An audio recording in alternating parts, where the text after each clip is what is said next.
Dulu, Indonesia adalah negara pengekspor minyak dan member dari OPEC, negara-negara pengekspor minyak. Namun, ketika produksi menurun terus dan kebutuhan meningkat, maka di tahun 2005, Indonesia keluar dari OPEC karena Indonesia mulai mengimpor minyak. Kebutuhan saat ini adalah 1,5 juta barel per hari dengan produksi sendiri 800.000 barel per hari. Ini membuat Indonesia sampai akhir zaman akan menjadi negara pengimpor minyak. Dari BBM tersebut, berapa sih yang untuk konsumtif dan berapa sih yang untuk produktif? Ternyata yang konsumtif 60% lebih itu untuk kendaraan roda 2. Lalu untuk yang produktif kemana aja? Salah satunya yaitu untuk power plant atau pembangkit listrik tenaga gasolin atau solar atau juga LNG. Bagaimana kita ke depan mengurangi impor tersebut sementara BBM kebutuhannya meningkat? Pengalaman pribadi saya mungkin bisa jadi solusi. Saya memiliki perusahaan teknologi bernama Laxel Teknologi. Perusahaan kami tersebut berhasil menghilangkan flare gas di Singapura.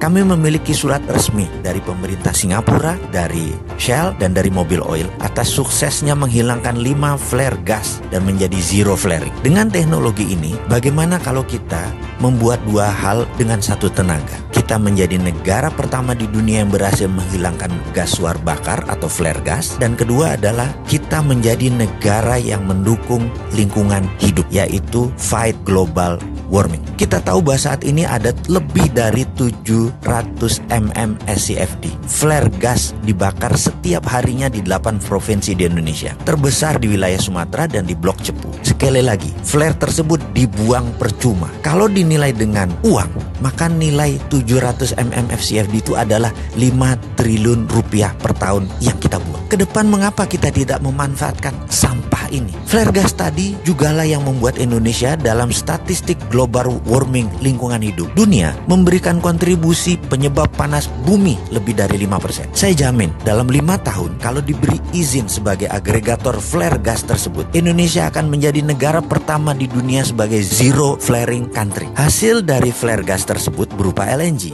Di beberapa daerah terpencil sekalipun, izinkan kami jadi pasukan oranye yang akan membersihkan sampah flare gas itu semua.